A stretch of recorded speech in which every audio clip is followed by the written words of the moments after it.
is this weekend. It will be NXT Battleground 2024. That show is going to be taking place from the UFC Apex over in Las Vegas, Nevada. The first time WWE is doing a show in the UFC Apex. It is a smaller venue that UFC has run some shows periodically over time. And obviously with the merger of UFC, obviously they're both under the TKO Sports umbrella. WWE is going to be having their show held in a smaller venue, but at the same time, in a venue that is outside of the Performance Center, which is where they've typically been holding a lot of the NXT tapings, mostly all of them, out of the Performance Center.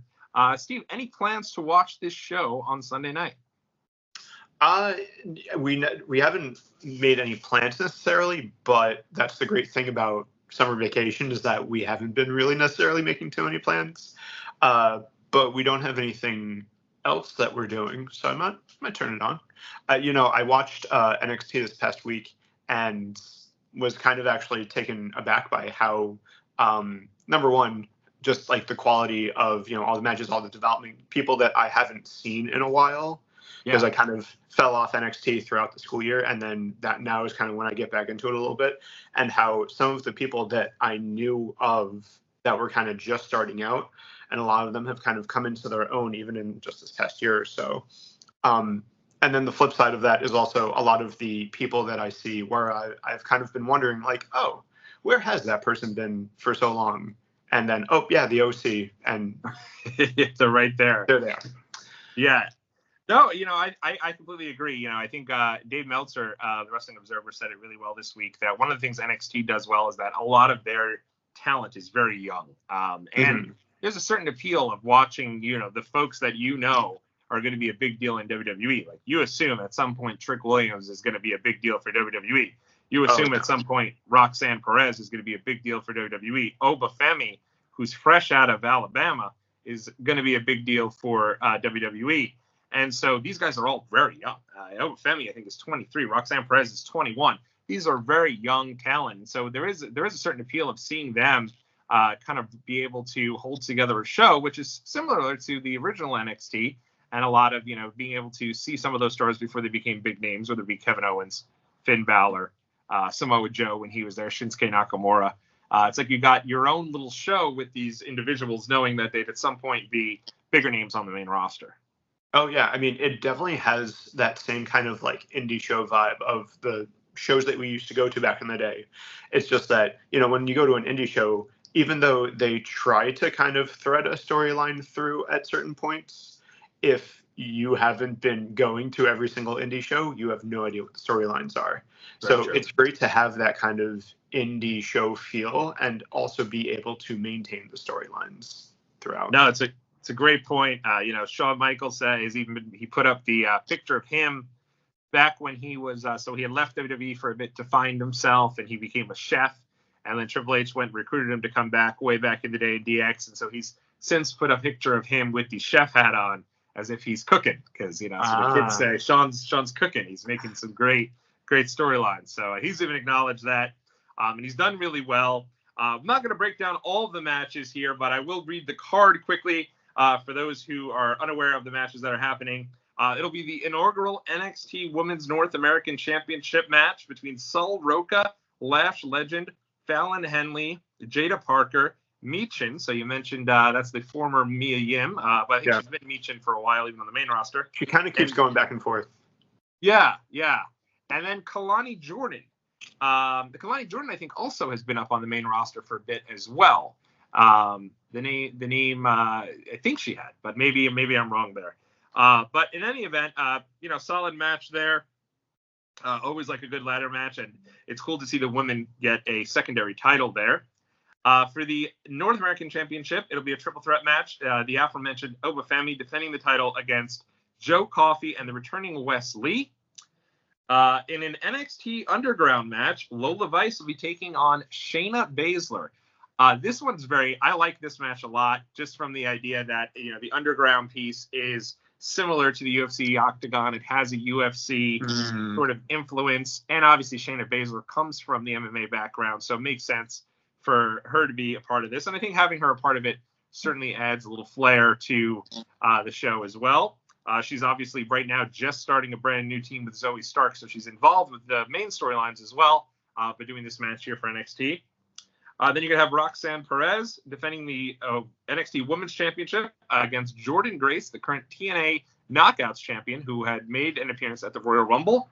And then it'll be the Tag Team Championship. Very rare for NXT to go more than 5 matches, but they are on this show. NXT Tag Team Championship, Nathan Frazier teaming with Axiom to defend their titles against, as Steve mentioned, the OC, Luke Gallows and Carl Anderson. And then in the main event, singles match for the NXT Championship, it'll be Trick Williams defending the title against Ethan Page. I guess before we get into the relationship between TNA and NXT, what are your thoughts on Ethan Page's arrival in NXT and kind of how he has been seen and shown thus far? I was very surprised. Obviously, that was one of the ones that I had to go back and watch once I found out that he made this shocking debut. I was very surprised that they were able to actually keep it a secret and actually, it wasn't a big flashy signing or anything like that. Like, when Jade Cargill was signed, it was huge news. And, even though they kind of kept her under wraps for a while, how quickly this turnaround was for Ethan Page, because I feel like he was in AEW not too long ago. Yeah. Like, I don't remember timeline exactly wise, how long, but it feels like it's only been a couple of weeks. Yeah, I mean, when I heard he had made his debut on NXT, the first thought I had was, oh my goodness, WWE and AEW are working together. And, Tony has an agreement in place because he can't use Ethan Page because the roster's so big. So Ethan Page I think he's been more relegated to like Rampage or Collision. But not to be the case. Instead, it has, he signed with WWE and they did a great job in keeping this a secret. And it's always great whenever they're able to do that. Whenever there's not even a hint. I didn't see even a story. I didn't see a suggestion. I didn't see Ethan Page will be great in NXT. Nothing. So I love when they're able to do their own thing, keep things under wraps, and be able to kind of bring this up as a surprise. And I think Ethan Page, he's looked like a total star in NXT so far. Yeah, it kind of felt like he definitely was one of those like kind of never found something that really worked for him in AEW. Not that I necessarily followed his journey there too closely, but it always felt like anytime they brought him up and they tried to find something, it just kind of, they never followed through with it. So it'll be good to see what he does with kind of maybe a solid background or maybe a more solid storyline kind of going into it. Absolutely. And going against Trick Williams, who I think is one of the hotter people in any brand for WWE right now. I still to this day love his entrance, especially when Booker T is on commentary and he's doing the yeah, man. I can't help but vibe even in my living room. So I think that's great. Another piece of this is obviously Jordynne Grace coming back to WWE after she made an appearance in the Royal Rumble. Now she's going for the NXT Women's Championship. What do you think about her being a part now and going to be on the show? I like that it's kind of almost like now, a reoccurring thing, not reoccurring, but like, she showed up at the Rumble and it was completely a surprise, unannounced. And now she's showing up here in NXT, surprise, completely unannounced. So I like that it's, not to kind of preview something else that we might be talking about later, but it's not so much of a forbidden door anymore. Like, right. And, it's not like, they're not making any, kind of illusions as far as like, no, she is the TNA championship and, champion. And just the fact that they are talking about another brand on a WWE show just shows kind of how far the business has come. Oh, absolutely. You never would have seen this. It would have been so cool if, back in the day, let's say 2006, 2007, if Michelle McCool was attacked by Gail Kim, who was the Knockouts champion for TNA, like that would have just been unbelievable. But I think part of it is with the existence of AEW now and WWE, their popularity being, really at an all-time high in a very long time, high, I guess. Them being more comfortable in talking about the competition and also now utilizing this to help TNA, but then also maybe having this as an option for some of their current crop of talent. They're doing an angle here with Brooks Jensen, who's on the NXT roster. He had mentioned that he had gotten, let go from WWE, but then he showed up this past week on NXT at least in the live arena, and was expressing his frustration. And then afterwards, on a promo he put out on X, mentioned how he may have to go now and make an impact. So definitely feels like WWE and TNA are working together. I think this is great for TNA. I don't think it could be a bad thing for them at all. I mean, I think having anyone from WWE be a part of their show, I think, is great. And at the same time, giving them the exposure to have their champion as a part of a WWE show be something if Jordynne Grace were to win the title on Sunday. I think that would be great. I don't think it'll happen, but it'd be pretty cool if it did. You know, and that's kind of one of the always like trepidations that I have of like, okay, yes, it's going to be, you know, kind of champion versus champion kind of thing, but are you actually going to have somebody that belongs to another company have your title? And that feels like that's kind of getting into more AEW and New Japan type of area. But this is, I also have to say 100%, you know, would not have happened had it not be the Triple H era. Yeah. If it was still Vince that had control, but also, you know, coming out with, you know, the UFC merger and all that stuff. Like, I feel like all of that has kind of changed the landscape moving forward. I completely agree. Yeah, no, it is. It's really an exciting kind of a breath of fresh air. And, you know, the main thing I think about here with TNA is, you know, how far is this partnership going to continue? Because obviously, you know, they currently have, right now their champion is Moose. Will Moose make an appearance in WWE? He's a hoss of a guy, and I think it'd be cool to see Moose over there. Will perhaps Trick Williams make an appearance for TNA? I think that's fun to think about.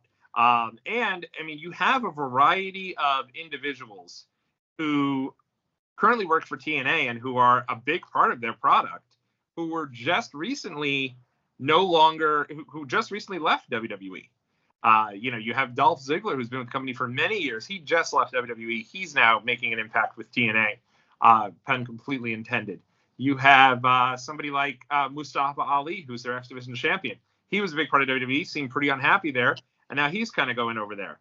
So at the end of the day, I'm very interested to see what does this mean for, you know, some of the stars who had been there. Zachary Wentz, who's in a tag team with Wes Lee in NXT now. He's a part of the Rascals for TNA. What does this mean for the folks who were let go from WWE, now wrestling for TNA? Are they now going to be kind of tied back into stories? You know, I don't think we're going to get